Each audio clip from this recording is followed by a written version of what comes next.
நம்ம கலைஞர்கள் ஒரு ரெக்வஸ்ட் வச்சிருக்கிறாங்க பூவரசன் கம்பெனில.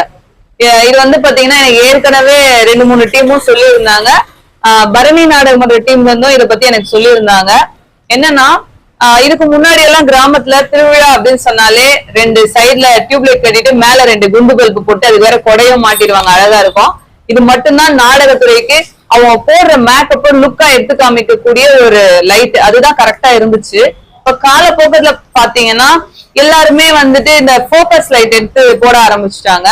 இது வந்து நம்ம கச்சேரி ஆடல் பாடல் அதுக்கெல்லாம் போட்டா கொஞ்சம் நல்லா இருக்கும். இருந்தாலும் ஸ்டேஜையும் பாத்தீங்கன்னா இப்போ ஒரு ஆடல் பாடலுக்கு போடுற மாதிரி நாடகத்துக்கும் நல்ல ஃபுல் டெக்கரேஷன் பண்றாங்க. காரணம் என்னன்னு கேட்டா அந்த ஊரு பெருசா இருக்கும், நம்ம இன்னும் நம்மளுடைய கலைக்கு இன்னும் நம்ம நல்லா எக்ஸ்ட்ரா பண்ணணும் அப்படின்றதுக்காக கிராம மக்கள் ஒரு ஆர்வத்தோட தான் அதெல்லாம் பண்றாங்க. அதெல்லாம் நினைக்கும் போது சந்தோஷம் தான். இந்த போக்கஸ் மட்டும் பாத்தீங்கன்னா அதுலயே வந்து 2 விதமா போக்கஸ் லைட் 2 கலர்ல இருக்கு. ஒயிட் போக்கஸ் வருது, எல்லோ போக்கஸ் வருது. எல்லோவாச்சும் கொஞ்சம் பரவாயில்ல. ஒயிட் வந்து பாத்தீங்கன்னா நைட் ஃபுல்லா அவங்க ஆட்ட ஆடிட்டு வந்தாங்கன்னா மறுநாள் காலையில அப்படியே கண்ணு ஃபுல்லா ரெட் ஆயிடுது. ஒரு அரை மணி நேரம் நின்னு பார்க்கவே முடியாது. இப்ப நாங்களாச்சும் 1 மணி நேரம் 1.5 மணி நேரம் தான் ஒரு நடிகர்களும் மேடையில இருக்கும்.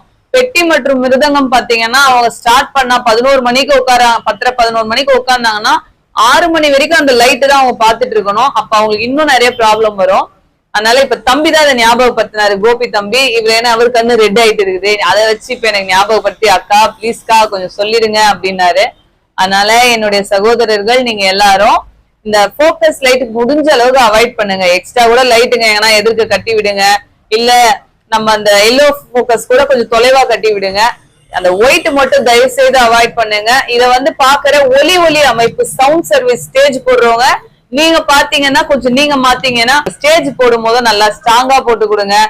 இதுதான் உங்ககிட்ட நாங்க ஒரு ரெக்வஸ்டா வைக்கணும் அப்படின்னு சொல்லிட்டு நினைச்சிட்டு இருந்தோம்.